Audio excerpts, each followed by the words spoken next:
Charlie, Hey, man. how you be? Good. Awesome. Welcome back to Seattle. It's good to be back. It feels like you were just here. Man, when was the last time? I think Oh, Jake's. You were just here. I was in Jake's house. At Jake's house. Yeah. But man, Taiwan.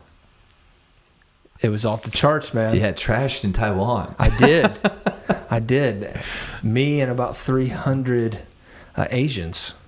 That's awesome. Yeah, and they all had like I still call them SARS mask. Yeah. Like the mask, but like all the videos that I saw, it just looked like things were just getting just unhinged there. Like people were just going crazy. It looked like amazing meetings there. Yeah, it was awesome. Interestingly, like just thinking about the masks and stuff, because a lot of prophets have been saying that this is the year of the mouth. Okay, have you heard that? Yeah, right. So, how would the enemy like try to stop you from speaking? He'd want to put a mask on you. Interesting, yeah. So when we were there at the meetings, I was like, "Listen, guys, you can't drink with these masks on." Like, because they were all like You have to poke a hole and put a straw in it. yeah, they were all like, they all had these masks on, and I'm like, this isn't gonna work for me. Like, I can't even see your face. Like, yeah. So I just had everybody take their mask off, and the Lord told me that the joy of the Lord is their strength. So how do you destroy like sickness and disease? You destroy it with joy. So everybody just got hammered in the place. That's awesome. Yeah, so it was awesome. Was it like that from night one, or did it? I did the afternoon session. I came in and lit the place on fire, and in the middle of my message, because I was talking about getting in the river, a storm came, and it just literally just poured buckets, man, like spontaneously, just boom, out of nowhere, just the whole entire place, just you could hear it. It was still, the rain was so loud you could hear it in the building. Wow. And people were laid out everywhere, just getting whacked, man. I mean, just hammered in the spirit. It was awesome. That is so awesome. Yeah, that's so good, right? Like we all need that right now. We all need joy right now. We all need a lot of stuff. Yeah. We need a lot of stuff. Yeah. Yeah, and so you had like millionaires, you had people that were very influential, seriously rolling around on the ground, like whacked out of their skulls, and it was awesome. And you could hear the sound of pastors are revival. cool with that kind of thing over there. Like, oh, dude, that's what we want, man. Yeah, I mean, like the conference leaders and everything. Like yeah. Jedediah is awesome. He's all about it, man. I've heard good things about him. Yeah, he's all about like the move of God. So it was good. And so like this last week, my stock portfolio crashed hard because of the whole coronavirus thing, right? Yeah. And so there's a lot of stuff coming out about that right now, especially in the media. Like, if you're not freaked out right now, you should be, right? Because this thing is coming to a neighborhood near you, right? Like, even in our school where our kids are at, we just got an email from the principal saying that they've like if you've been to any of these countries, there's a list of countries that you're not allowed to step foot onto the property of the school for like 2 weeks until, so people are starting to really get kind of freaked out about this. Yeah. But then there's this whole other side, like the Shamp. Did you see what he posted on his Instagram? I think it was today or yesterday. No. But basically saying like this whole thing is basically a media, a hyped up media kind of a thing, and that there is a cure that's going to be coming out. He said he saw people like basically in the spirit working on a cure like right now. Oh, that's awesome. He believes that something's going to come out like very soon, and that we shouldn't give in to any of the fear stuff. But what's your take on I had a couple different things happen. I mean, 2 years ago I released that word about biological warfare. And that's out there. And then when I was on the plane headed over, I fell asleep, and I saw Kenneth Hagin came out of the cloud. Come on. And he started talking to me about the coronavirus, and he said that they're going to find a cure. Wow. And he said, that the people of God shouldn't fear because there's healing already in their hands. So the cure is already there. Christ was the cure. And so we have nothing to fear. Yeah. And then for the people of the world, that there will be a natural cure. And then it's wild, but in the meeting in Taiwan, I believe it was another afternoon session I was doing, I saw this massive angel come down over Asia. Wow. With this sword. And I said, Lord, what is that? I said, that sword, what is it? He said, that's the sword of the Lord. Wow. And I saw the sword go into Asia, like go down, and then I saw the angel go down again like that. And he said, I've sent the angel of the Lord to deal with the coronavirus. Wow. Wow. Wow. And so I told the people what I saw, and just released the word of the Lord concerning that God was going to deal with the corona. And 2 hours later, I'm in my hotel room, and I'm just like waiting on the Lord because I got to do the meeting that night. Just sitting there, and all of a sudden, dude, the whole entire building just starts shaking. And I'd never been in an earthquake before. I was like, what in the world's going on? The whole building started shaking. We had a 5.7 earthquake. Wow. Yeah. And then 15 minutes later, we had another earthquake. It was a 5.1. Wow. So it was back-to-back earthquakes right in that area that we were at. And I know that it was a sign. Yeah, absolutely. For what the angel was doing. Yeah, absolutely. Yeah. No, it's pretty crazy. You always kind of wonder. I think just the whole kind of conspiracy thing is always kind of in the air, especially around everything that's happening with the election and just all of the influence of media right now is huge. Yeah. And so, in fact, I don't know. It almost kind of feels like, on one hand, that media may have more influence over just kind of like the American kind of psyche and narrative, more so now than maybe any time in history. 100%. But also you gotta realize that people are figuring out the narratives, because social media and now technology allows for guys like me and you to be able to go live and just talk about whatever we want. And when you find out, like, there has been things that have happened in the past that aren't necessarily true that the media has done, then you begin to question the narratives that are being presented. So it's like you saying your stocks went down. My parents are trying to buy more. They're like, this is the time to buy. Like, buy anything that looks good.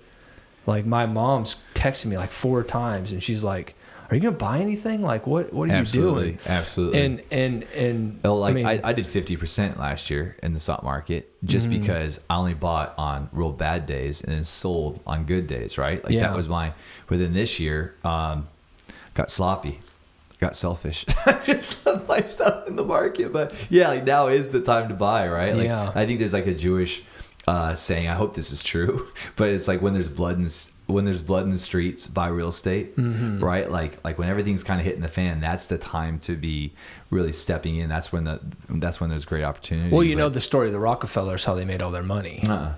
They're, I can't tell you the story like exactly, sure. But you should. But even the people that are listening to this, they should look it up, because it was the father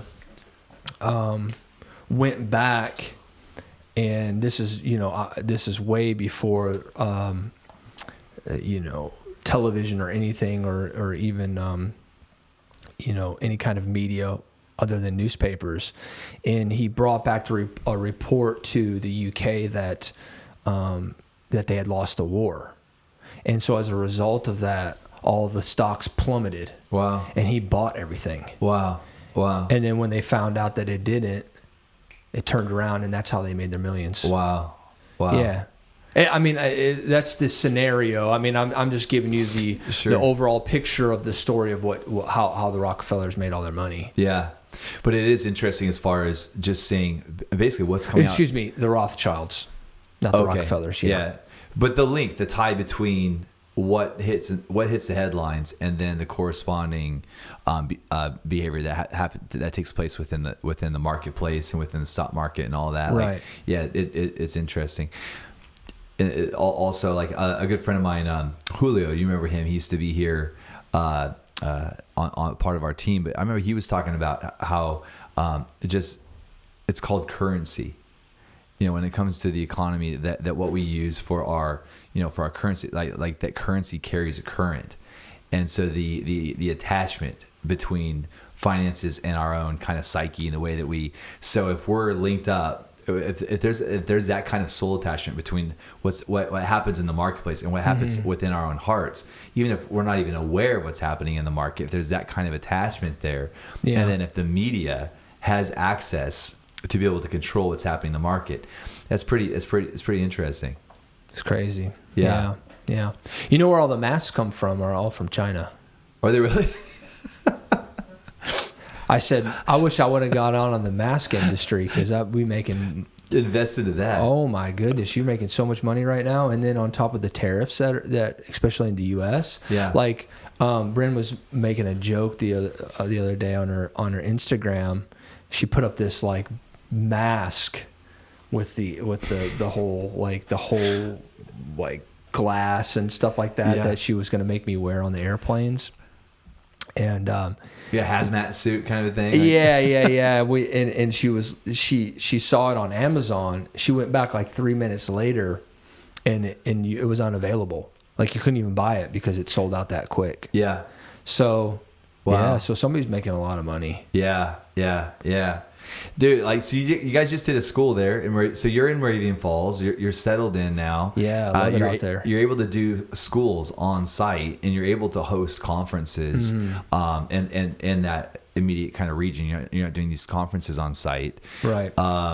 But like the way that you're running this year is different than the way you were running in 2019, as far as where you're really focusing your energy, and especially because I know we've known each other for a couple of years, and typically, man, you're running hard, just nonstop kind of travel. But it looks like in 2020, you're really focusing. You're still traveling a lot. You're still hitting the pavement a lot. But it looks like you're being very intentional as far as creating like a real equipping resources and opportunities to really like go deep with people into some stuff. And so that'd be kind of fun to talk about that. Like maybe not just even the future of your ministry, but where you think where we need to see ministry start going deeper, and so yeah, kind of like the future, I guess, of equipping within the church, and some of these real things that make you excited outside of just kind of the normal kind of conference thing. Yeah. So we're excited about being out there. Felt the Lord wanted us to move and kind of start to create a community. And so we're working towards that. And one of the things we've been doing, like you said, is these schools. We just did the first one. It's a mystical prayer school. And I really kind of sought the Lord on it, how to present it. Because everything is so media driven, like online, and you can get access to everything online. But I wanted to make our schools more intimate. So I took fewer number of students. We ran about 35. And it's an intensive. So starts Thursday, goes through Saturday, 3 sessions a day. And I think the first Thursday night, bro, was 5 hours of teaching. And that's not worship. No worship. That's just straight up teaching. Straight up like teaching. It was like at least 4 solid hours of teaching. What did that feel like? Like what was that atmosphere like? Oh, bro, it's charged. People were getting... Yeah, it was awesome. It was awesome. And by Friday night, it was lit, dude. Like we prayed in tongues for like an hour. Wow. And because I taught on like frequencies and vibrations and connecting with heaven's sound, and you could hear over the top of people like singing in the spirit. You could hear angelic like voices coming in. And so I want to create an atmosphere where it's just permeated with the glory. I don't care about numbers. I don't care about mass producing anything. What I care about is impartation, activation, and getting people into an environment that is conducive for encounter. And so that's what we're working towards. And we're loving it. So we're doing those schools, and then we got our conference coming up in April, and yeah, because it's all about, for us, it's all about the mystical realm and all about outpouring. That's all I'm going after this decade. Yeah, when it comes to your conferences, are there some things that you think are going to be really kind of like unique and different about your conference, whether it's the agenda or it's the kind of intentional kind of atmosphere that you're trying to create, because for the most part, there's kind of like a template that we've had for conferences, which is great. This is kind of a template that we use here at SRC, but I'm wondering, just as far as kind of like your blueprint out there in Moravian Falls, and just kind of everything that you guys are doing definitely seems to have kind of more like kind of a cool kind of prophetic edge to it, and something that's, it's especially like the school, right? Like doing a school with 3 sessions a day where you're doing 4-hour teaching blocks. Like that's pretty new. That's pretty different, Yeah. And so when it comes to the conference coming up, you've got Kirby from Sri Lanka coming in. You've got Millie Bennett, which I think that is so cool. You got Johan van Rensburg doing the worship. Yeah. So one thing that I didn't even realize until Bryn told me. She said our conference is international, in the sense of, okay, Kirby is from Sri Lanka, Millie is from England, and Johan is from South Africa. Wow! Right. And then of course we're from heaven, me and my wife. But my wife is, anyways, honey. Aww. Anyways,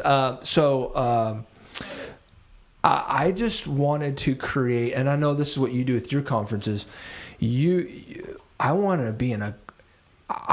to create an atmosphere and do a conference that I would be excited about going to. Yeah, come on. And have guys that I want to listen to, that I know that are carrying the stuff. Yeah. And so that's what we're wanting to do up there. And we're just letting it rip, man. That's so awesome. Bring it. Bring it as hard as you can, and we want to see God pour out His Spirit. Yeah. No, that's awesome. And then I was wondering, the Issachar initiative, and some of the things that are coming up with these gatherings of like-hearted individuals, and seems like there's some interesting things happening in 2020. You're talking about the thing we're doing with Mark. Yeah, I don't know if that's something that you guys can talk about, or if that's something that. Yeah, it's not. It's a little separate from his Issachar thing that he does. Oh, is it? Okay. Me and him got into a discussion one night about, kind of just the prophetic, and then, people that are really going after the things of the Spirit. And so we're talking about Mark Shrona right now, right, just to kind of catch people up. Right. And so there's this thing that he does called the Issachar Initiative, but this is actually something different that's happening in March. Yeah. And so you were on the phone chatting with Mark, and you were just starting to kind of get into a conversation. Sorry, I just wanted to kind of bring some context. I wanted to, get into a room with guys that guys and gals that and kind of start to talk about stuff in our generation, and see where it leads. Mm-hmm. So that's kind of what we're doing, and I contacted about 25 people, and so we're going to do a 2-day event down there, and just have some discussions theologically, and then talk about the move of the Spirit and what it looks like in our generation. Yeah. It's so good. We were having a conversation yesterday with Patricia, and she was talking about the need she felt. It almost seemed like it was kind of an epiphany moment for her, and just chatting with her, she was like, what we need? We need to start creating opportunities to begin gathering at tables, but like small gatherings where we can begin to dive into some of these conversations. It wasn't necessarily theological as far as what I think she was seeing. But it is interesting that people are starting to see the need they're starting to see the value for small gatherings where people can be relationally connected, right? Where we're not just getting together to share our own kind of token revelation, our own, like this is my revelation. I'm going to give it, and then I want you to see me at the book table at the back, and and I'll sign your book, kind of thing. Right. But a place where we can actually have open hearts and open minds, right, where we can actually really learn and grow and do it in the context of being with peers, right, and not just being with people that are kind of looking up to us. Yeah, and it's not going to be like a debate forum. It's more of a open discussion, and Bishop Sharon will be leading it. And what does the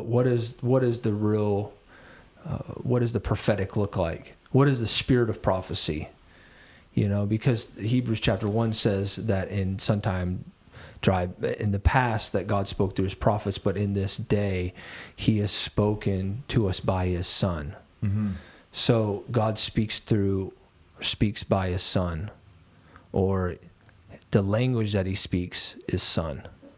So that's kind of the premise for some of the stuff, and obviously, Dr. Sharon is brilliant, so he'll be bringing away some to a level that I can't. So yeah. And, do you think that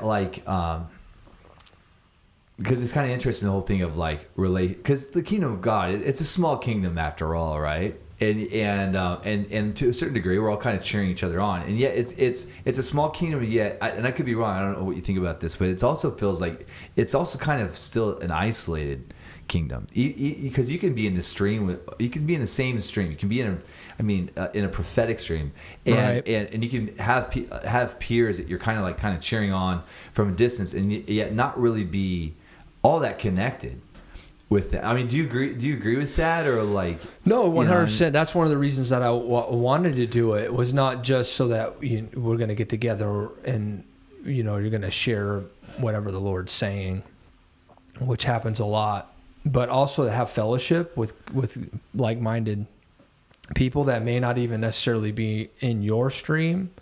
I don't even know what stream I'm in, to be honest with you. I've been trying to figure that out. You're in the higher level revelatory. I don't know, man, where I'm at. I go realm. into so many different places and hang out with so many different kind of streams that it all blends into one for me. I like Word of Faith guys, super prophetic, eagle type people. River people, I like the whole thing. So Eagle River people seems like an oxymoron. It kind of seems like you don't really ever see eagles just sitting on a river with the ducks, Eagle River people. But I've noticed that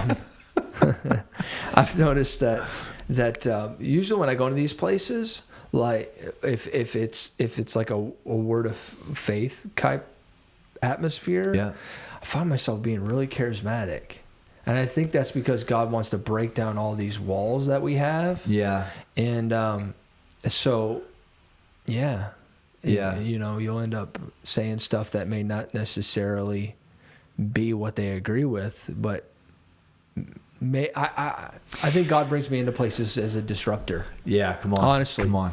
I think he wants to disrupt our plans. I think that he wants to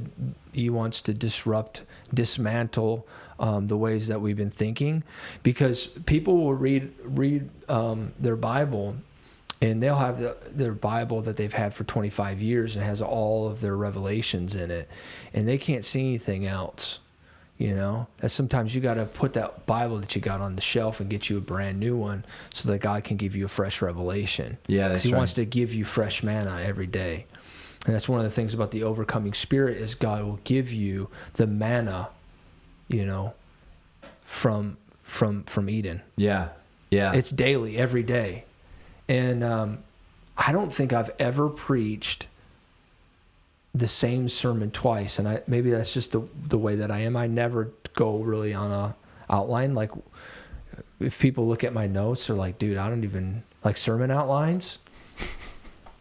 I got into so much trouble when I was in Bible school because they were like, this isn't even a sermon outline. What is this? I'm like, these are my notes. And they're like, that is so that doesn't even make any sense. But I think like the way that the Lord has made me is just to flow in that river, you know. That's funny that when I was in Bible school, the class that I almost failed was expository teaching. And so my professor was asked if I would redo my message and re-preach it and put it on a recording and send it to him. And I looked at the grade and I was like, wait, I passed the class. Like, why would I do all that work? I passed. Like nobody's going to care about my GPA. I passed. No, we're done. Like, God bless you. Like, we're moving on. But, you know, that was humbling because I thought I was a pretty good expository preacher. You know, here I was. Like I've always, like, I'm sure my notes were a mess, but, I actually enjoyed it. Like, give me 3 verses out of the Bible. Give me 3 crazy ones. Let me, you know what I'm saying? Yeah, yeah. And then here he is, like, being like, you don't know what you're doing. It was kind of humbling. Good thing for Bible school, right? I was doing a chapel when I was in Bible college. Did you guys have chapels? Well, I did it through the assembly, so it was like correspondence. So I didn't get the real kind of college scene. But yeah, I got asked to do one of the chapels. Like, I got to share for a certain amount of time. I guess because they saw that I was like praying in my room and all that stuff, so I was pretty dedicated to the Lord or whatever. So, but you had to turn in your sermon outline of what you were going to be ministering. And so I turned my message in, and the guy that's looking at my message, he's like, you can't preach any of this. And I was like, what? And now, mind you, I'm 18 years old, 19 years old. And, like, this is Mormonism. I'm new to the kingdom, man. Like, you know what I'm saying? Like, and I grew up in church, but like new in the kingdom, you know? Right. Like, I'm just spending hours in with the Lord, like reading the word and like, you know, just getting in the sauce or whatever. And so he was like, you can't preach any of this stuff. And I was like, why? He was like, I know where you got this from. And I'm thinking, man, I spent like 5 hours, like, you know, a day just soaking in the presence of God and got this. He's like, I know the prophet, and I won't name the prophet's name on here, but he's like, I know the prophet that you got this from.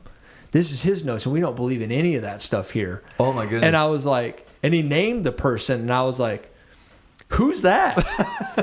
He goes, you don't know who so-and-so, he's like, I don't even consider him a prophet, but he calls himself a prophet, blah, blah, blah. I was like, what's his name?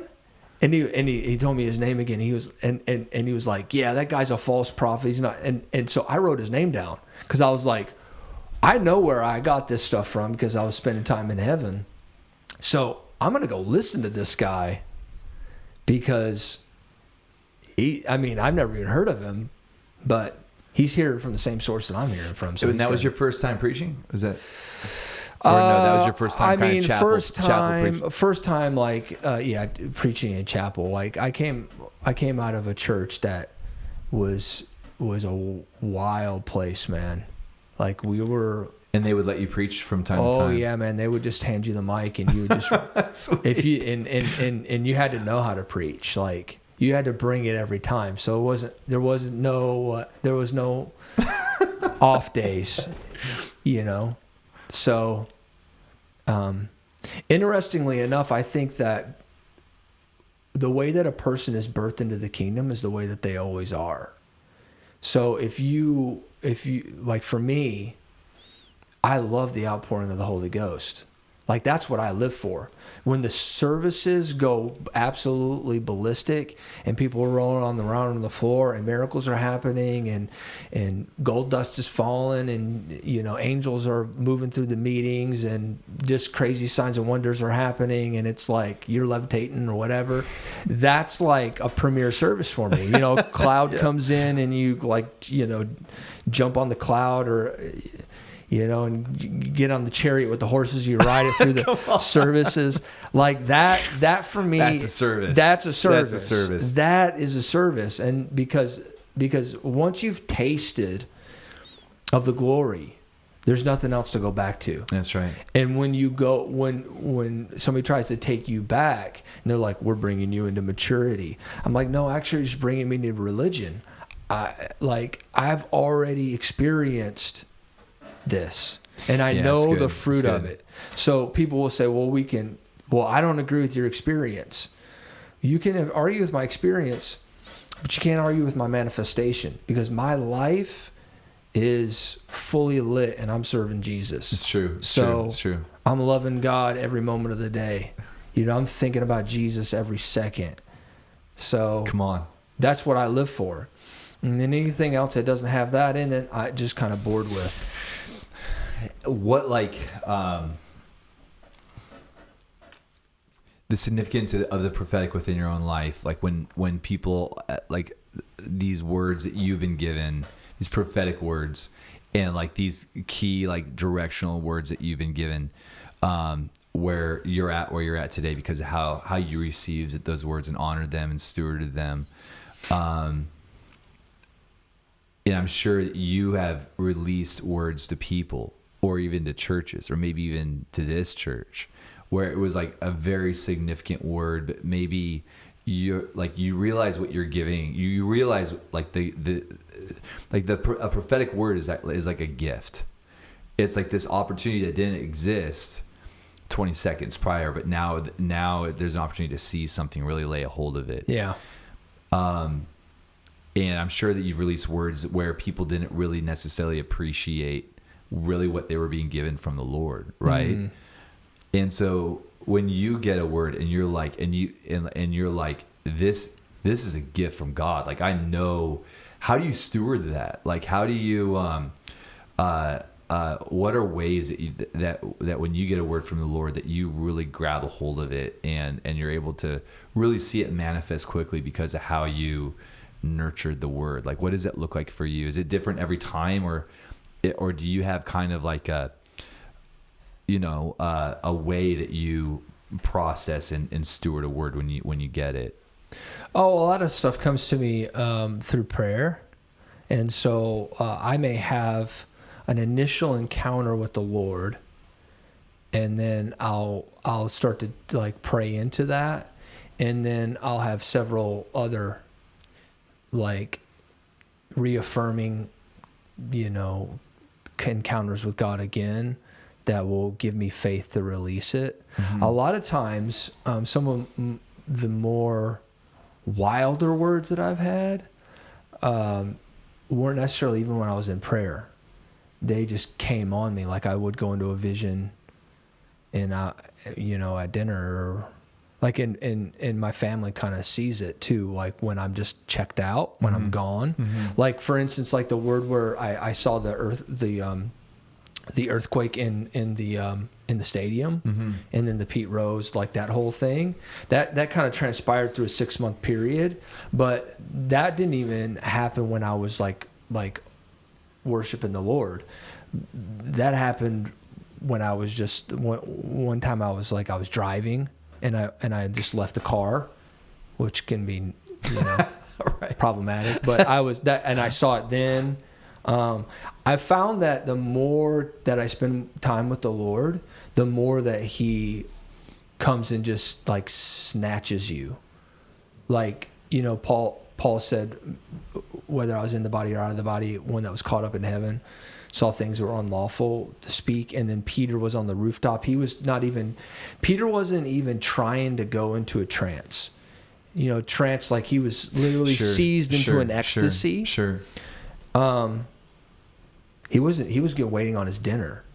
Right. But he was just close with the Lord, and the Lord was like, I'm going to seize you with this ecstatic encounter. So my prophetic works a little bit differently than maybe some of the other ways that I've read about in prophecy, or the guys that have put out the prophetic.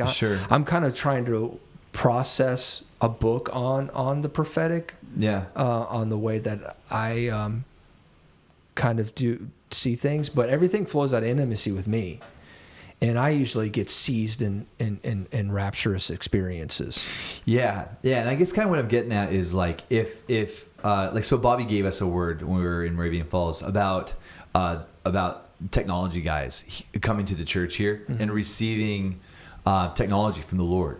And it was going to bring in tremendous wealth into the church. So we got that recorded, like that's awesome. What I'm wondering is, once that word is released, if we honor that word, is that enough? Like, there's not really an obedience thing there for us. It's not like, if you do this, this will happen.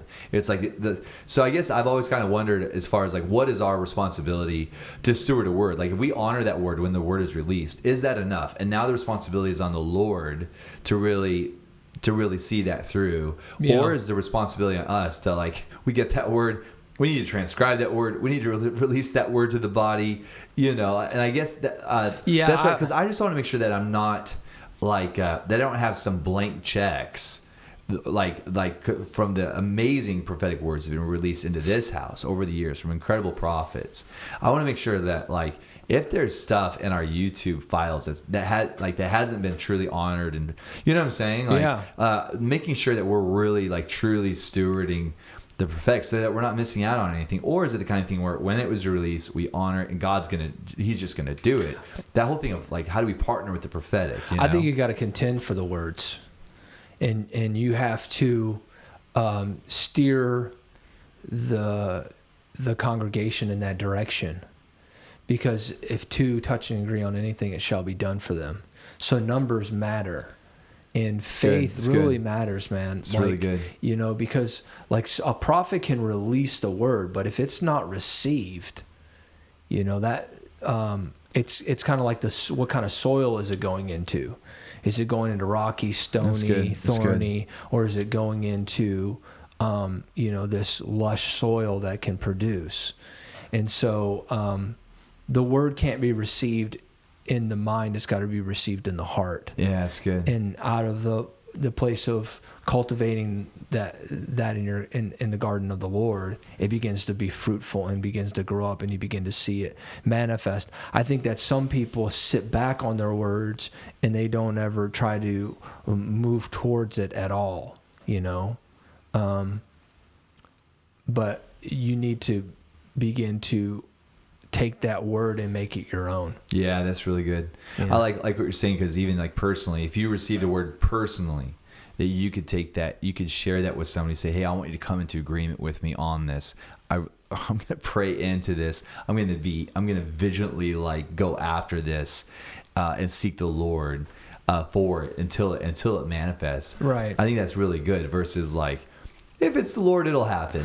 And but sometimes I just don't think we know what to do with the prophetic word. Like, what do we do with this? This is awesome, but now what? Yeah, I definitely wouldn't put it on a shelf. Right. I remember years ago, Chuck Pierce gave me a prophetic word. It was all about island nations. Wow. And he said, God will give you governmental like authority in like on island nations, and he didn't know it when he gave me the word, but we were headed to the UK, like, wow, to stay there for months. And that was before the Brexit, and while I was there, the Lord had given me a word about the Brexit and all that stuff. Yeah. And so he had no idea about any of that, but I immediately took a hold of it. And I let him know also that his word was confirming. So I mean, this might be a good thing to speak about as well. One of the things that's great about when someone is delivering a prophetic word is that the person that is grasping a hold of that prophetic word also confirms what the prophet is saying, because there's an agreement that's taking place there. That's like some of my friends, they'll have another guy that will have the microphone, and some people think, oh, that's over the top, but they're actually doing that on purpose, because they're creating. What are they doing now? What does it look like? Okay, so, like, I won't name any of the prophets Sure. or anything like that, but, like, buddies of mine, Africans, Mm-hmm. they'll have one of the assistants. They'll have a microphone as well. And then, like, my friend will deliver the prophetic word. He'll say, you, like, your name is this, blah, blah, blah, blah, blah, or you have a child, the name of your child is this, he's 6 months old, his birthday is March 5th, and he'll go through the scenario, and then they'll have the microphone on the person, and the person will say, yes, it's true, it's true, it's true. And that's all to create and build atmosphere, because what God's trying to do is he's trying to get us to receive not just the word of knowledge, because the word of knowledge is great. Like, I know your address, your phone number, whatever. That's great. But where God's trying to bring us to is for the prophetic delivery of the prophecy, because the word of knowledge is in prophecy. That's right. That's right. It's just the word of knowledge. It's getting you to attach to it, to know that it's God. So I don't know you, but if I, like whoever I'm talking to, I don't know that person. But if I say, your kid's name is this, whoa, this guy knows my kid's name. Why, how do they know that? Because God is wanting you to get ready for the word that he's about to give you right now. He wants to give you something that that there's no way that prophet could know, as something to connect your faith with, because the word that's about to be delivered to you is going to be so over the top that you're going to need that faith of that word of knowledge in order to receive what he's about to say. Yeah. And so it's all about creating an atmosphere. I've been in atmospheres where it's like it's like butter to prophesy. You could tell every person their name. I've been in meetings like that where I've just been like, boom, this is your condition, this is your name, this is your kid's name, who's this person, what's this phone number, like that, Typically it happens overseas. Wow. Like, I was in a crusade, the atmosphere was so charged, I got some African name, I saw it written out, like in the atmosphere, and I couldn't even say the name. I had to spell it out. But that atmosphere is created. So what they'll do is they'll be like, they'll confirm it through the microphone. They'll say, is that right? And they'll say, yeah, that's right. That's right. And then the crowd gets stirred up. And yeah, the reason absolutely. People say, oh, that's hype. No, what we're doing is we're creating an atmosphere to take us to a higher place, because we want the prophetic word, the decree, to not fall to the ground. So I love that. Yeah, I love that. Yeah, and that can go out with an entire congregation. Like, a prophet can come in, and this is again where a prophet doesn't necessarily go off of his notes. And if a prophet is boxed in, where he's not allowed to flow freely and he's not allowed to be himself, then you've stifled the prophetic gift. Yeah, that's right. And I've been in places where I came in and I literally just had to deliver the message on the notes, and you could feel that the river was not there to flow, and I couldn't go anywhere. And so I just and because that you're boxed in, and now you're not able to say anything. You're not able to release anything. So it's good. That's really good. That's one of the things that I've noticed about you. In it seems like the various ways that God speaks to you, like it's not, there's not really a system or a formula in it. It's like sometimes the Lord might speak to you before a meeting. Sometimes the Lord might be speaking to you like in a meeting. You might go into a trance in a meeting. It might be something very kind of just subtle, like a whisper. It might be something like, but it just seems like when I watch you in these different meetings and these different atmospheres, it just seems like you have your antenna up and you're just in this receiving mode in the spirit, and yeah, I think that's really good as far as just not having a formula or a formulaic way as far as the way that we put God in a box, and this is the way God speaks to me. Like, hey, Well, I'm really careful about that, because I don't know, it may offend people that are watching this right now. I don't really think that you can put a formula to prophecy. Mm-hmm. I think that's scary. Mm-hmm. When you try to teach, you can teach some principles of prophecy and how to prophesy and move into prophetic, but if it's disconnected from intimacy, then I don't actually believe you're moving and flowing in the spirit of prophecy. Interesting. Yeah, interesting. I think you're coming from a different spirit. Everything has to flow out of intimacy, and you can't create a formula. Like, well, we're just going to create formulas for this stuff to happen. Yeah. I don't know. That's not my style. So Yeah. I don't want to speak too much into it and to try to like correct anything, because it's not my place. I'm just here to do what the Lord sent me to do and have fun doing it. Yeah. And Come on. and for me, the way that I flow is usually I have to get really drunk in the spirit, and the drunker that I get in the spirit, the more I begin to see. And there's like a faith in that drink.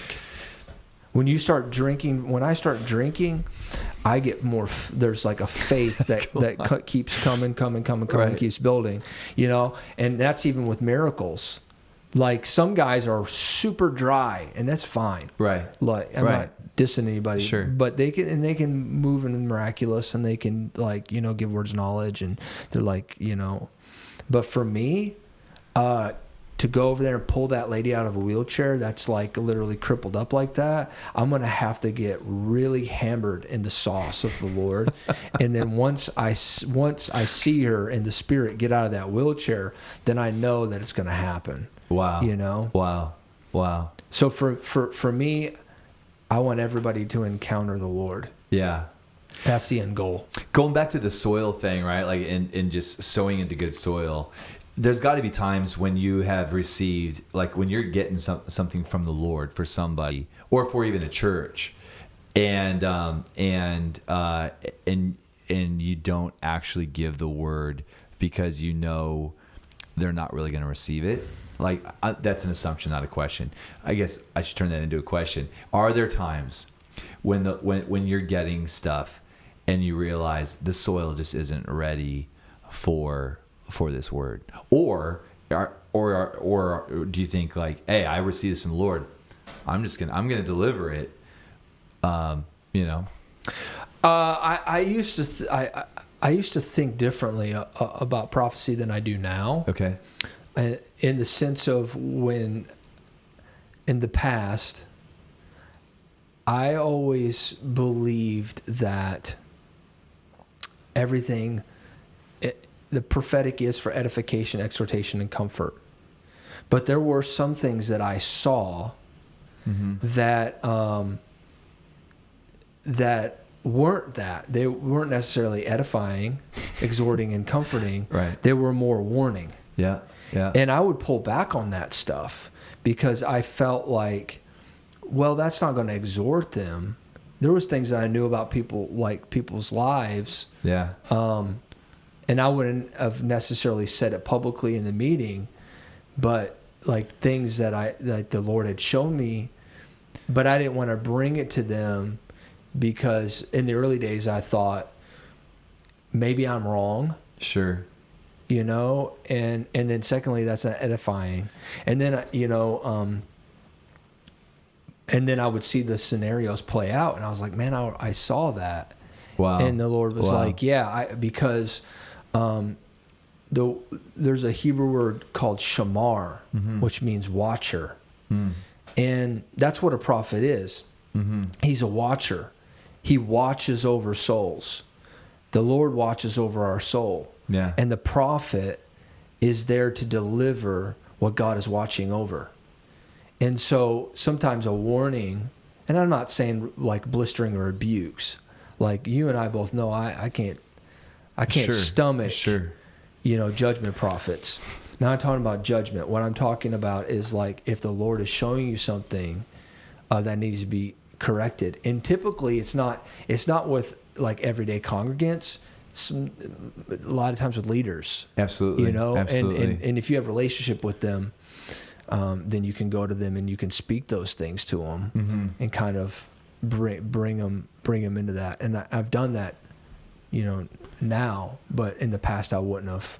I would have just like said, you know, I'm not even going to bring this up because this isn't, you know, they're just going to think I'm meddling or prying or something. Yeah, so like you used to see it as like this isn't necessarily edifying, but now you see that it's such a protectional word. Like, this is truly God's grace. Like, they might interpret it as a judgment word, but really it's God's grace. It's a warning word. It's like, hey, like, in a way, it's somewhat edifying if you can look in the future far enough to see what'll happen if you don't, Yeah, and then God wants to course correct or whatever. Yeah, God uses the prophet to help correct.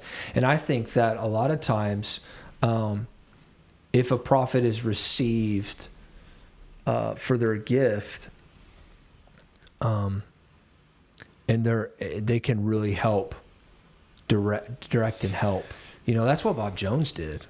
I mean, you can see 3 really major ministries that Bob Jones affected, Morning Star, IHOP, Bethel. Mm-hmm. And God used Bob to release prophetic words, and hundreds of other ministries, that God used him to kind of direct and help, along the way. Yeah, and that's one of the things I appreciate about you and Bobby and Bob is that there was a real, let's just go with balance. There was a great balance in the prophetic, in that there was a diversity as far as what God was saying. They were such diverse words, and verses. I think you can kind of get stuck in a rut, maybe prophetically, especially when there's resonance with people. Like when you realize that a particular kind of word really stimulates, really arouses people. Sometimes I think it's easy to stick with what seems to be working.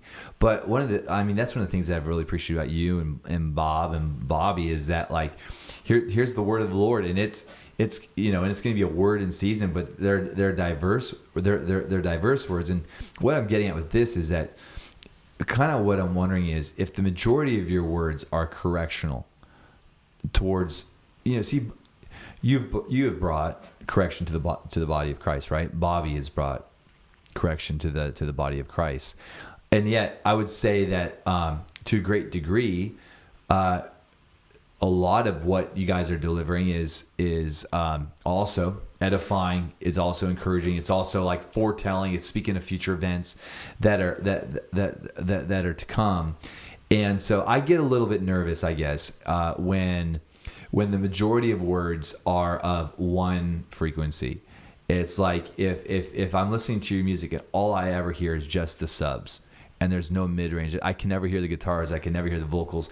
And there's some of that, I think, taking place right now in the kingdom of God, and that it's a very limited frequency that's carrying resonance with one particular kind of people.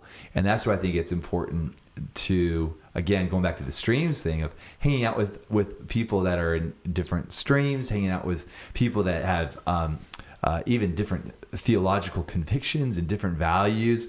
I think that there can be an accountability in that like we're hanging out together and, bro, your subs sound great, but you need some EQing, Yeah. And I think that can happen relationally.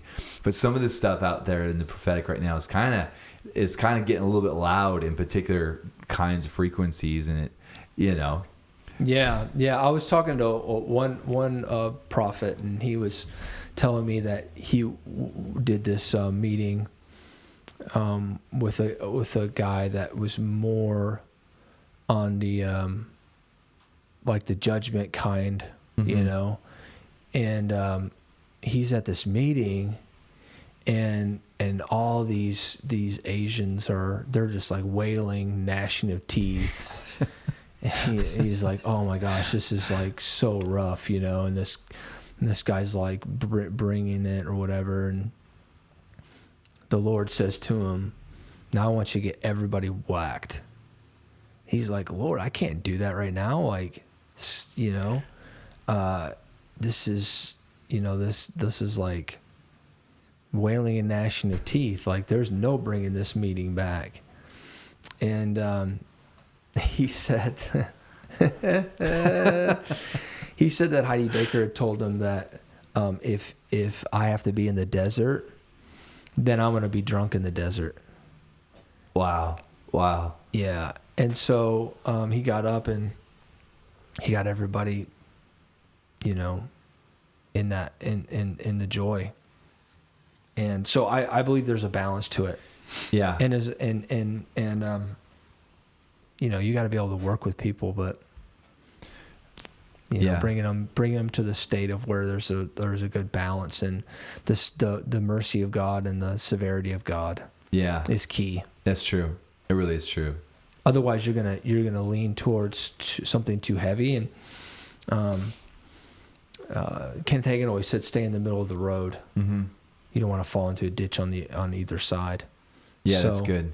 That's good. It's that place where, like, some people, they can't handle any tension. And so they just manufacture their lives in such a way where it's so radically comfortable, right. But then they just get super lazy and full of apathy and just lethargy, and there's no real fruit in their life. But then there's that other extreme where it's like we only thrive in an aggressive place of tension. If there's no, you know, aggressive confrontation, that we don't even feel alive, and so there can be an addiction to confrontation. You know, and then there can be that place where people can't handle any confrontation, and the slightest little bit of confrontation, and they just see it as like anti-grace or something. And mm-hmm. I think that's especially important for like a revival center, like here at Seattle Revival Center. I think it's especially important that we are honoring the prophets, because when you honor the prophets and you bring in the prophets, they bring in a healthy tension. Right. You know, and that's where that's I'm thinking about, like the strings in the piano or on a guitar. Like you tighten the tension, it brings it into tune, and it makes it so it's beautiful, and it works. And it's, you know, I think that's what the prophets do in the kingdom, is they tighten the strings, you know, and they bring things back into tune. I think that's so important. And I hope that we all have the maturity to have ears to hear, you know, what the prophets are saying, even when it brings us an uncomfortable amount of tension within our hearts. Yeah, I think too, a good prophet is going to have like a really great balance in that, and you may have noticed this, when a prophetic voice comes in, things that are in the atmosphere, they obviously bring the atmosphere of God with them. They bring the light of God with them. Mm-hmm. So if there is anything in the atmosphere that is not of Him, it comes to the surface. That's right. For instance, like I've been in meetings where it was like you could cut it with a knife, because it's like there's a tension that's in the room. And a lot of times that has to do with deliverance. Okay. So I've been in meetings before where there was like witches, and, you know, there's people that need deliverance, and you know, it's that kind of push that like just drives the atmosphere. It feels like a fight in the room. It surfaces all that darkness, and so, you know, you start driving out demons and stuff like that, and people are screaming and all that, you know. Yeah. So sometimes and you can feel that, like, oh, this is like a deliverance. There's an atmosphere of deliverance. And I think a prophet that recognizes that those contrasts, you know, is really key to seeing breakthrough in that region. Yeah. Yeah. You know, following what God is saying. Yeah. Because you got to go off the script, and you got to be willing to kind of maneuver what God is saying for that moment. Yeah. Because prophets live in the moment. Well, I love what you're saying about going off the script, because that's kind of what prophets do within the church, is they come in and they have a great way to break the code, like to break this kind of church kind of encoding, because mm-hmm. churches fall into these very predictable algorithms, into this predictable kind of coding, and prophets have just a great way where it's like, you know, that you could say the fruit of it is somewhat biblical or whatever, but they're not really. They've fallen out of intimacy with the Lord, right? Mm. It's not about their first love anymore. It's just, we found something that's working for us, you know, right? And I think that's such a great way. The way that you phrase it is that prophets have a great way to come in and to break that code, to break the script, so that there can be that spontaneity that we read about in the book of Acts, you know, and also that can make people feel uncomfortable, because going back to like sermon outlines, Totally. So if you're sitting in the crowd, like some preachers, you would be able to follow their outline and exactly where they're going, and it puts you at an ease. Like, I know where he's going next. With a prophet, that is, you don't know where he's going next. That's true. And if some prophets were, to be honest, they don't know where they're going next. Yeah. If they're following the river, they don't know where God is gonna lead them. And you know, I heard Bob Jones say years ago when I first started going to Bob's meetings at the Foundry in Nashville, he would come in and he was like, he would say, there's 3 things that you got to do as a prophet.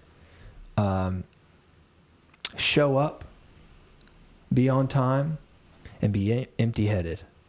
And I was like, empty-headed? And what he meant by that is that you don't have a preconceived idea of the way the service is going to go. Charlie. Yeah. You're going to get into the service. You're going to feel what God's doing in the atmosphere, and then you're going to flow with that. I love that. And so when a prophet is like is intimate with the Lord, because without intimacy, for I don't know about other prophets, I can only speak for myself, but if there's no intimacy there, there's no connection there, then God can't carry me where he needs to take me. So everything again flows back to intimacy. It's really good. God's prophet, you know, it says in Amos 3:7-9, he says he reveals his secrets to his servants, the prophets. Yes. If you're not intimate with the Lord, you can't know his secrets. That's right. He doesn't share those with everybody. That's right. And so for me, coming into the meeting, not having a preconceived idea, but when I'm in the meeting, I'm asking the Lord, okay, where are we headed in this? Wow. Where are we going? Because that's where I want to be. Yeah. I want to be where you're at. Yeah. And it's like recently I saw the Lord asked me, he said, Charlie, you want to be where I'm at? I said, yeah, Lord, I want to be where you're at. And he showed me this raging river that had no banks. It was just, it was going, you know, it was headed in a direction. It was actually going up the mountain. You know, the river of the Lord doesn't go down the mountain. It goes up. Wow.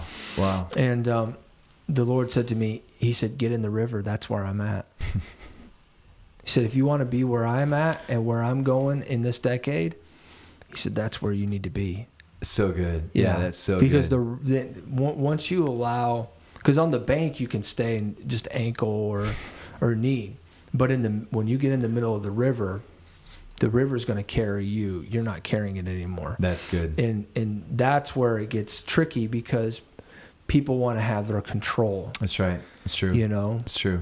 The churches want to control, and I love pastors, man. You know, yeah, I love pastors, man. Yeah. But there's some places, and I've been in the past, where you could just tell.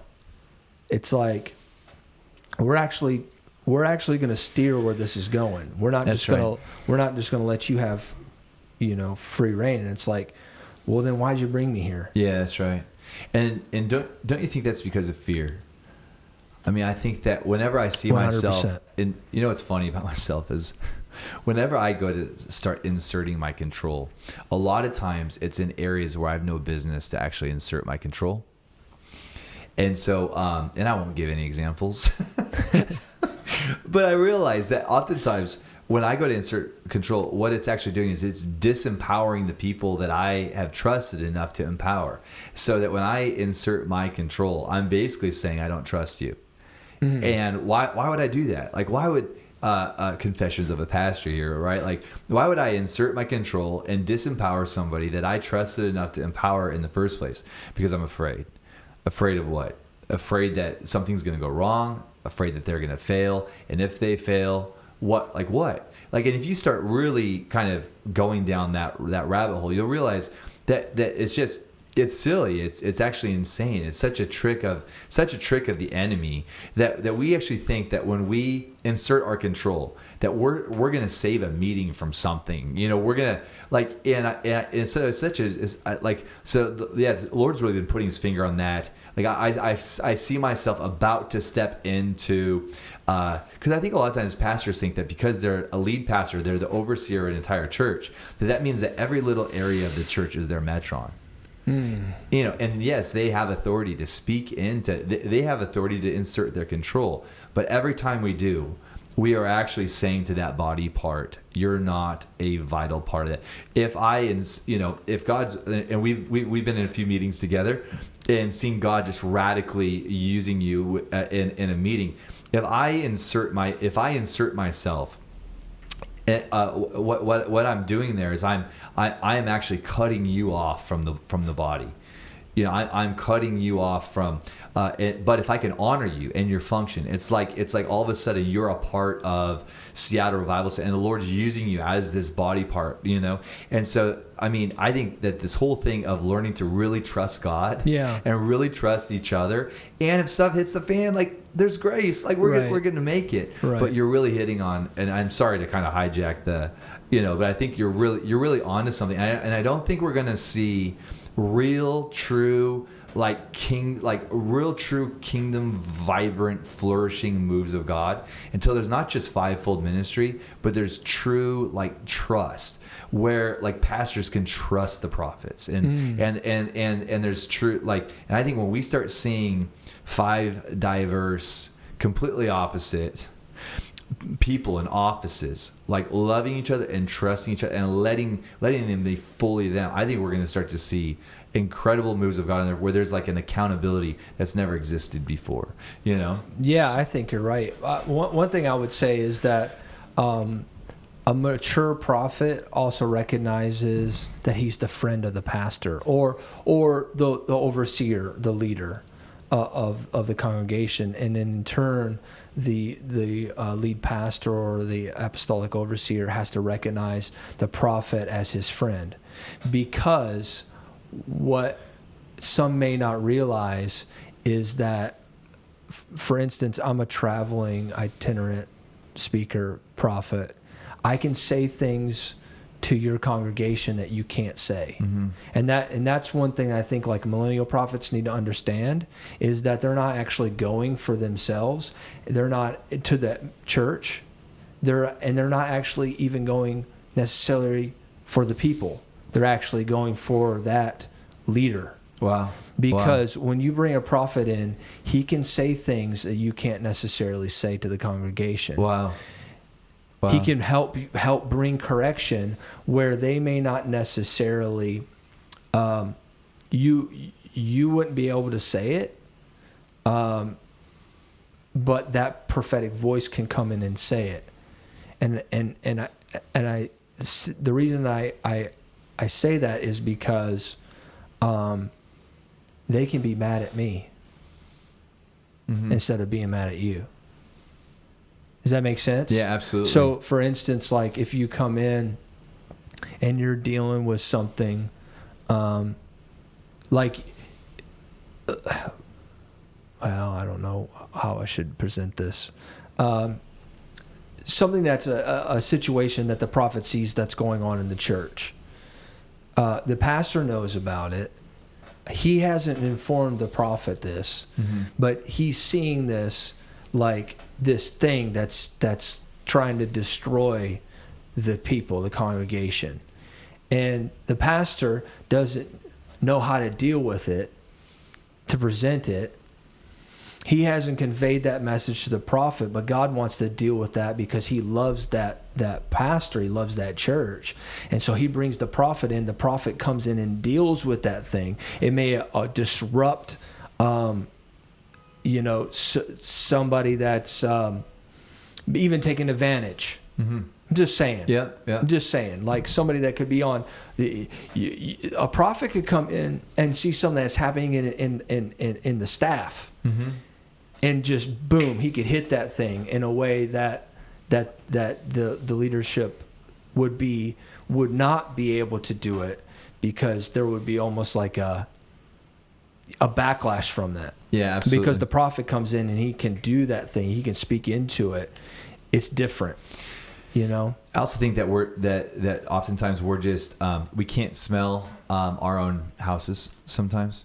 You know, we're not familiar with our own house smell. You know, I don't know if you've ever been to somebody's house and you walked in and you were like, you know, like this isn't a good situation. And yet the people living in the house, it's their house. Like this is, you know, they love those 14 cats. You know what I'm saying? And so like, no offense to anyone listening. And my point is, I think that oftentimes the Lord will bring in the eagles, and they're seeing what's not just happening in the house; they're seeing what's happening in the atmosphere and everything else. And the other thing is, I've noticed and I've heard this kind of idea that within pastors and churches, that if we should be able to create a wineskin, contain the wine, and do everything that God's called us to do without the voice of any sort of outside prophets or without any sort of apostolic relationship, or we should be able to do everything that God's called us to do and sustain it on our own. And yet I think that there's something very kind of proud in that. I think there's something very kind of anti-kingdom in that. And I so believe that we cannot, as Sierra Bible Center, we cannot come into what God has for us in isolation. I think a lot of times people think, like, pastors will preach that individuals shouldn't be in isolation, so they should be in a church, and yet we have isolated churches because they've completely cut themselves off from the voice of the prophets. They've completely cut themselves off from apostolic alliance and relationship and partnership, you know, and so that's one of the things that's exciting to me about like a weekend like this. Like, as we honor the prophets, that we open, like, there's something that we cannot come into as a church unless we can, as a lifestyle, honor the prophetic, because nothing will be, you know, it has to be established through the mouths of the prophets, you know? Right. And so, I think it's important that individually or corporately or whatever, that we're able to really have a lot of honor, and that we're not just trying to build something just by ourselves so we can show everybody. See, we had what it, you know, we're going to be the next Bethel, we're going to be the next Hillside, and we're going to do it in and of ourselves. And when we make it, you know, we can say that we did it our way, you know? Yeah. And I think that that's really truly anti-body, you know, and anti-kingdom. Yeah. And just not, you know. So you're also going to have relationship with you're not just going to let anybody come into your house. And I think that's really important, that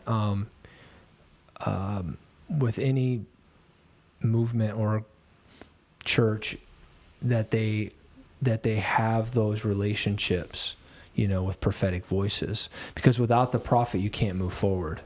Without the apostle, you can't build. But without the prophet, you don't know what the future is.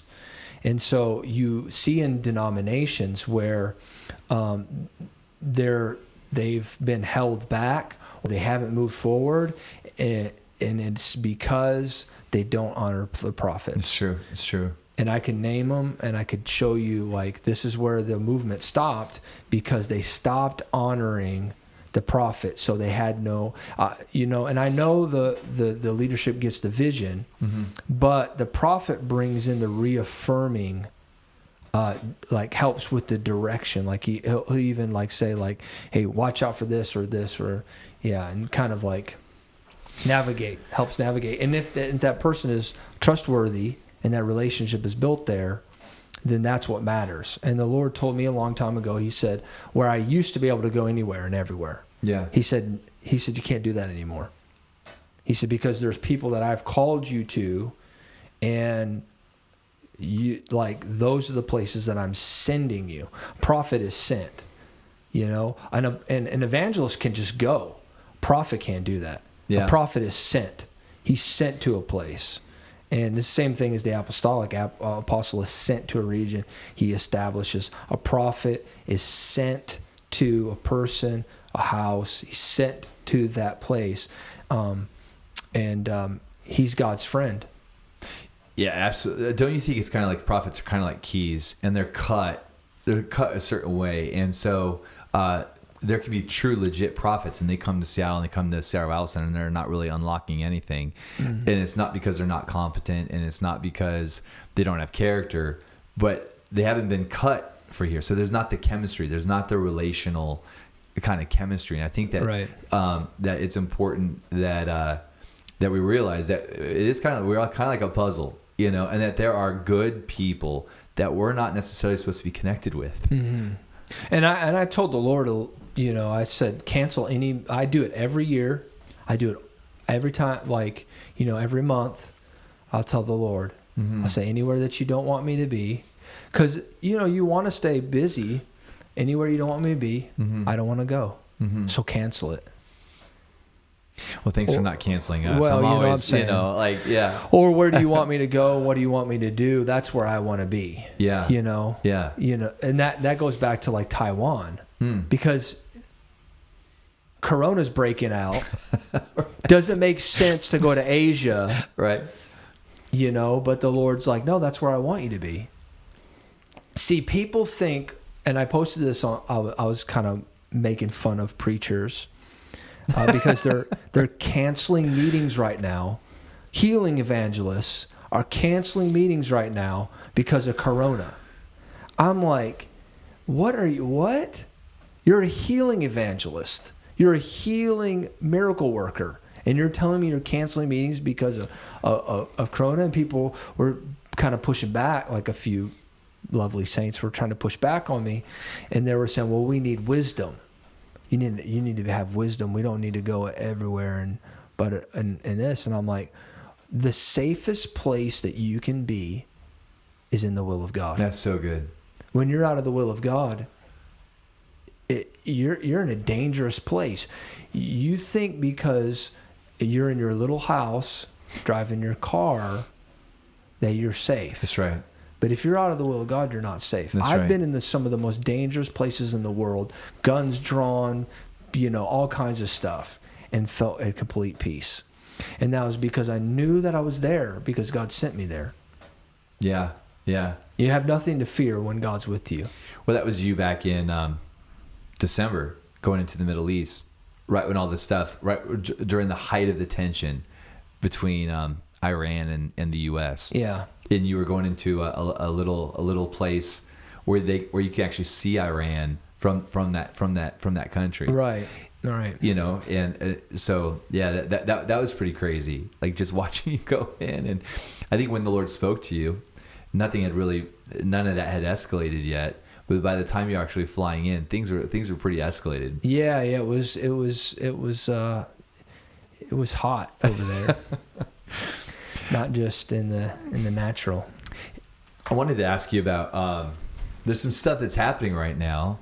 You know, I'm thinking about like the Super Bowl and Bob Jones' word about if the Chiefs win and revival, and then all of a sudden Bethel releases their new album, God of Revival. And I got friends over there at Bethel, and they're saying stuff is breaking out there, and meetings are like the scripts are getting broken in meetings.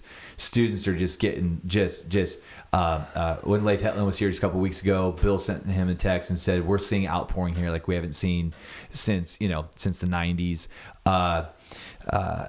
Cheon, just a couple weeks ago, gets blasted, says he's on the floor shaking uncontrollably in a way that he hasn't done since the 90s. The Lord speaks to him to go back to the original mandate given to him for Harvest Rock, go back to the original name, Harvest, that this whole thing's about revival and harvest.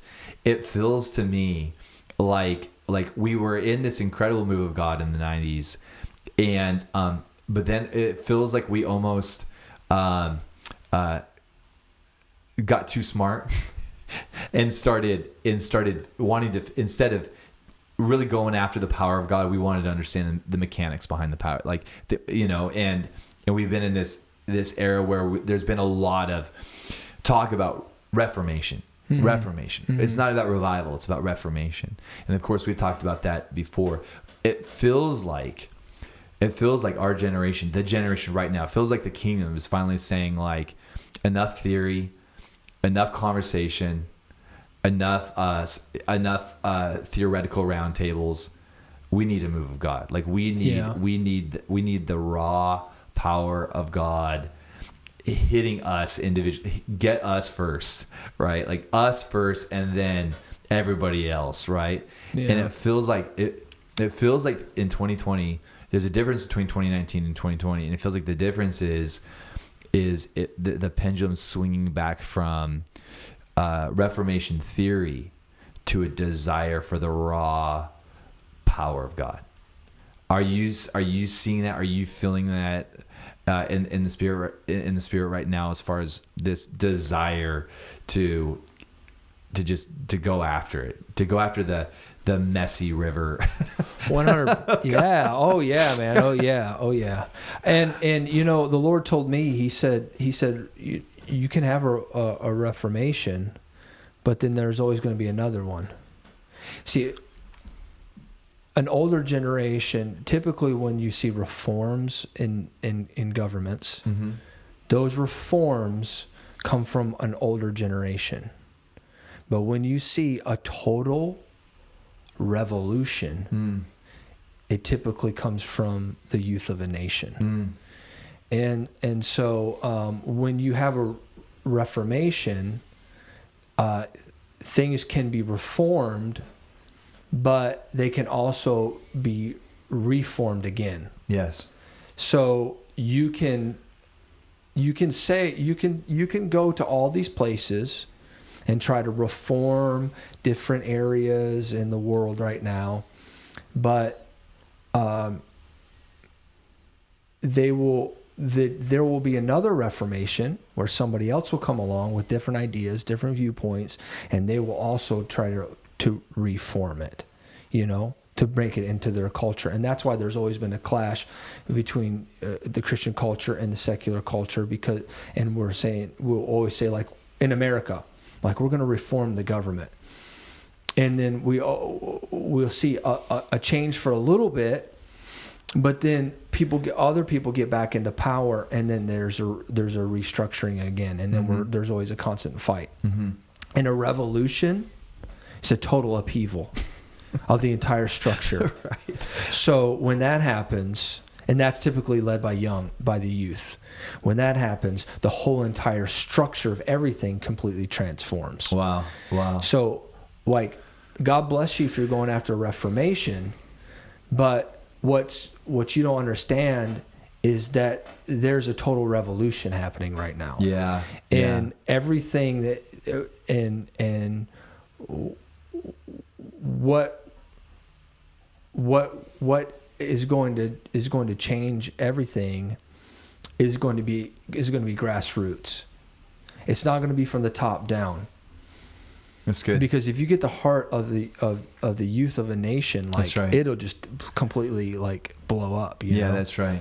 Yeah, that's right. So, yeah. Yeah, I like that a lot. I think of also just like historically during different moves of God, there was no deliberate intent to reform anything necessarily. There was just this raw obedience and just tenacious pursuit of the presence of God and the character and nature of God.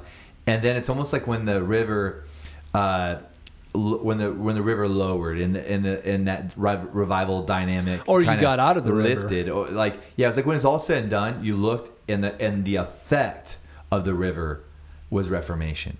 Yeah. And so it's almost like when you, and this is theory for me, but it's almost like if your pursuit is reformation, you can miss out on the presence and revival. If your pursuit is Jesus. Right. And to see his character and nature, to see his kingdom come, his will be done. If you pursue that, the effect will be reformation. It's like, I don't think you can go wrong with presence, man. Yeah. Presence is everything. But I like what you're saying. I really like what you're saying about it's so important that we don't neglect the youth of this nation. That is, there's radical influence that our youth carry to change the fabric of everything. Yeah. And getting them into an encounter. Absolutely. I mean, because we're like we're on the like the latter part of the millennials, because I'm going to be 38 on Monday. But I was thinking about, I think 38. Man, come on! I can't believe I'm 38 years old. I feel like I'm 18 still.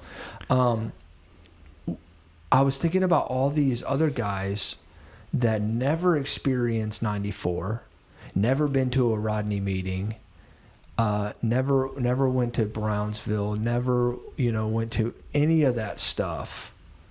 And it's like, what, like, man, that's where it's at, Yeah. For me, that's where it was at. Like, Yeah. the first time I went to a Rodney meeting, like, I'd read books on revival, or I would go to meetings that talked about revival, like, we need revival. Then I went to like a Rodney meeting, and it was like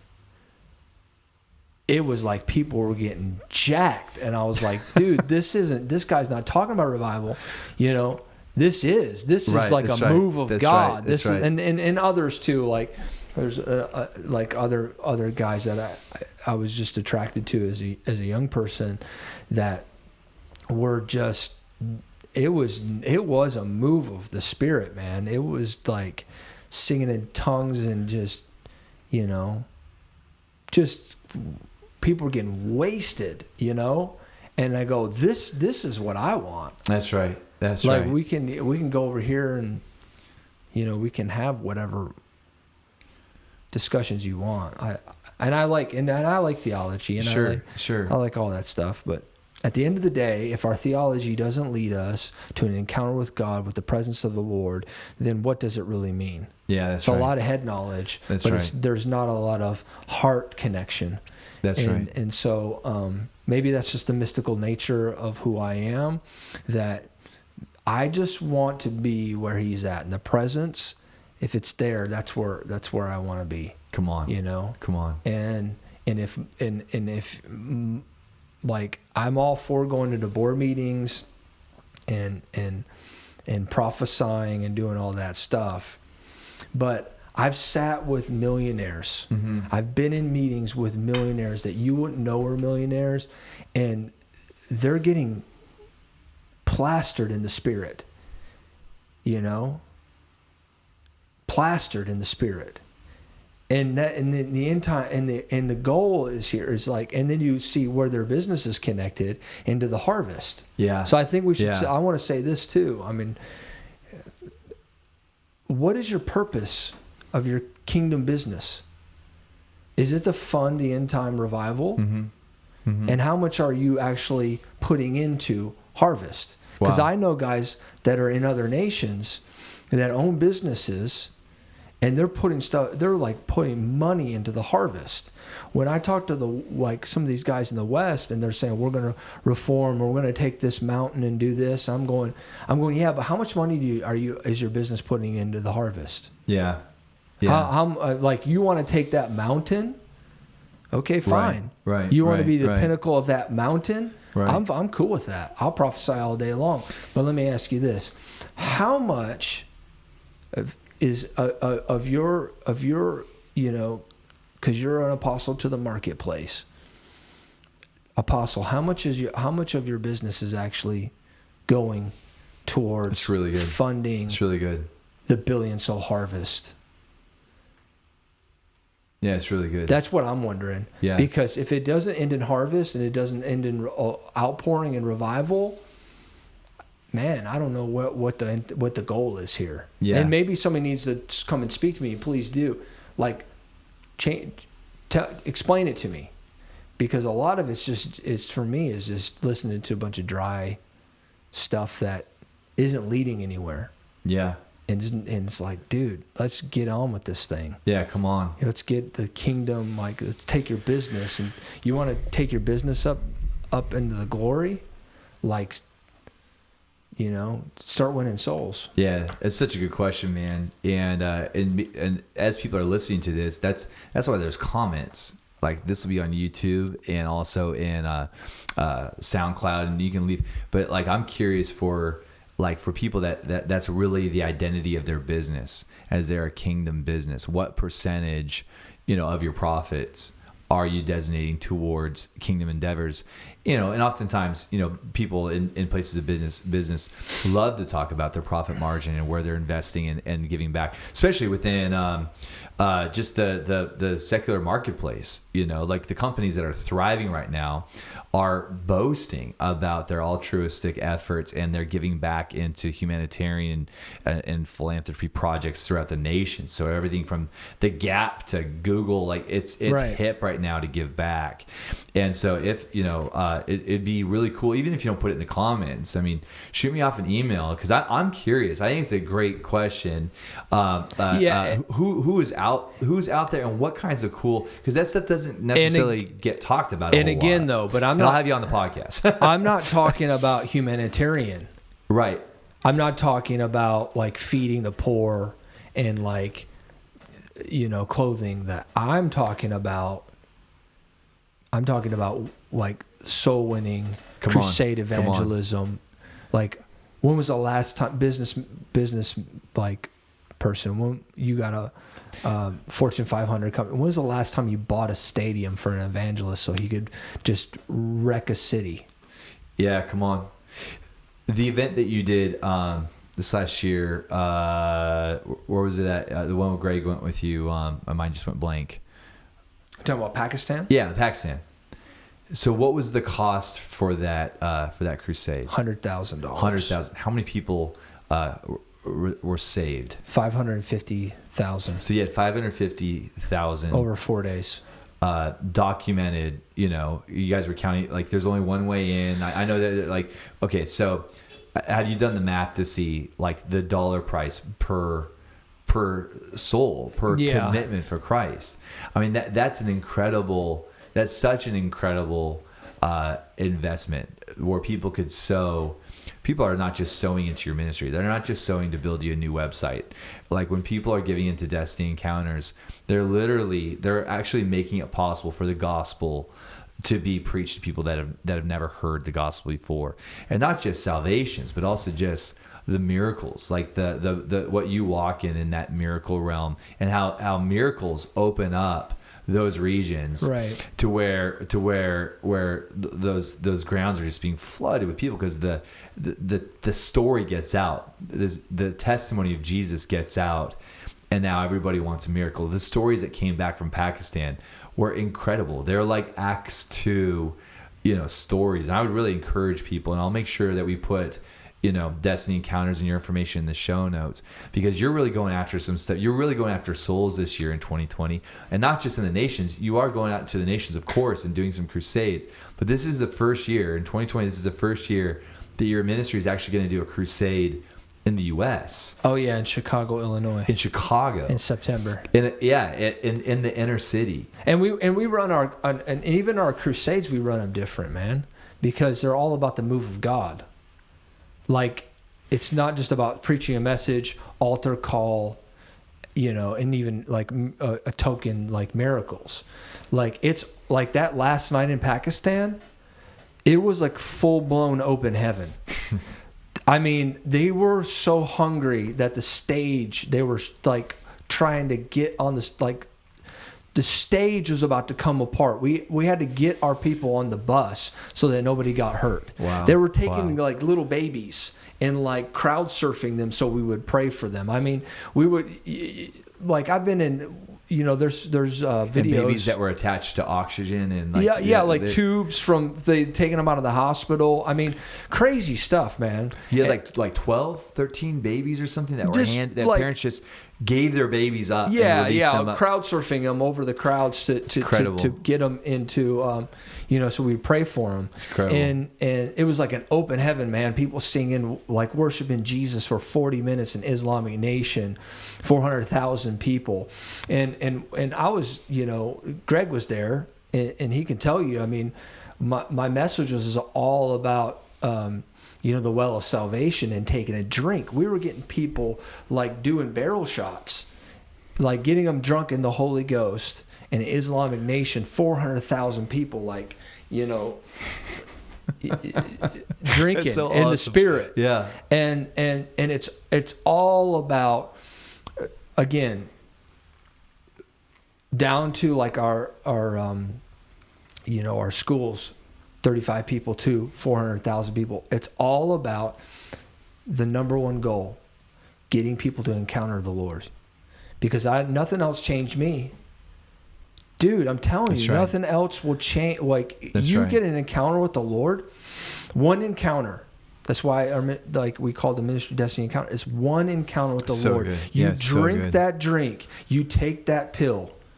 You take the Come red on. pill, bro, you're Come done. on. Come on. It's Come on. on. Come on. Like, you're going for a ride. Yeah, come on. And so it's all about bringing the person to the place of choosing the encounter with the Lord. Yeah. And so we see that in the open air meetings, and we're going to do that in Chicago. Awesome. In the ghetto. Yeah, it's going to be amazing, and we're hoping to bring a big team from Seattle and be a part of that. It's going to be historic, man. Dude, bring it. Yeah, I think the younger you are, I think the more immortal you feel as far as just being here forever. And I think the older you get, the more there's just this certain sense of your mortality, and yet most of us take our time and our money for granted.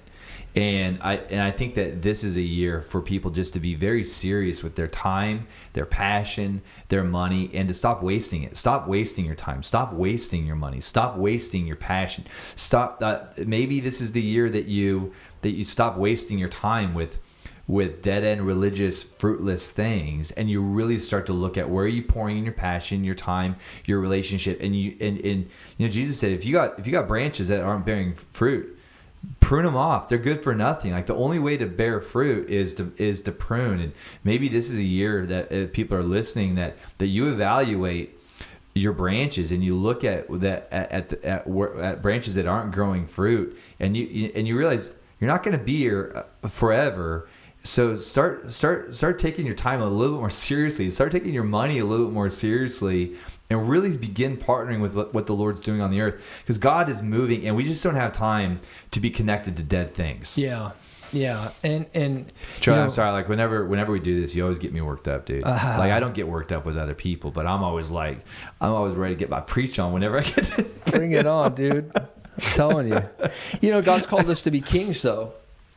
And in order to wear the crown, you got to have the name of the Lord on your forehead. Wow.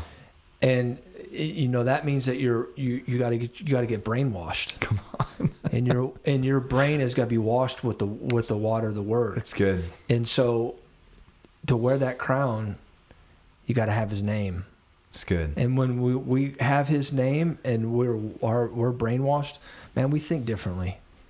We think about what our time is going, what our business is connected into, what are we doing, like, with our day. It's really good. And Bob Jones said this is the decade of rest. It's so good. It's so good. So it's not even like it's effortless. Like, we're called to sit as kings on the throne with the Lord in the glory, and bring His kingdom on the earth. Come on. And we don't have to do anything He's not telling us to do. We stay right in the middle of the move of God, and God's going to carry us. And man, I'll tell you, like with investments or your business or whatever, it's all about resting in the presence of the Lord, getting your brain washed, and letting, the glory of God come out of your crown. And then as soon as that happens, man, the earth gets flooded with the glory of the Lord.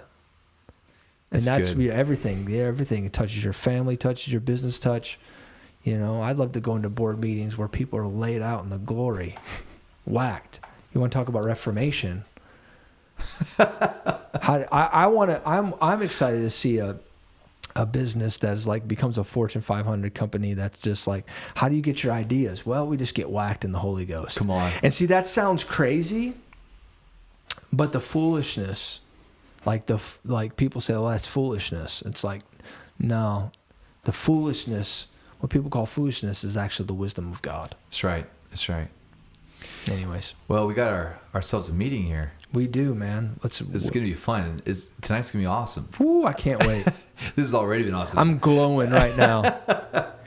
Well, thanks so much, man, for doing it again. I think this is probably our 800th podcast that we've done together, but it's always you always get me fired up, man. I got to do some more from the road, man. I've been Exactly. really lazy, getting interviews from people. Yeah, man. I'm gonna kick it back up. I'm gonna Man, the conversations that you've had have been amazing. Anna Roundtree, the one you did with Kirby, man, people should definitely go and listen to the one you did with Kirby. That was awesome.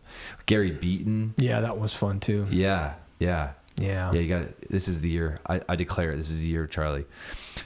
More podcasts. We'll do it, man. All right, man. Love Thanks you, you, bro. Love right. you too.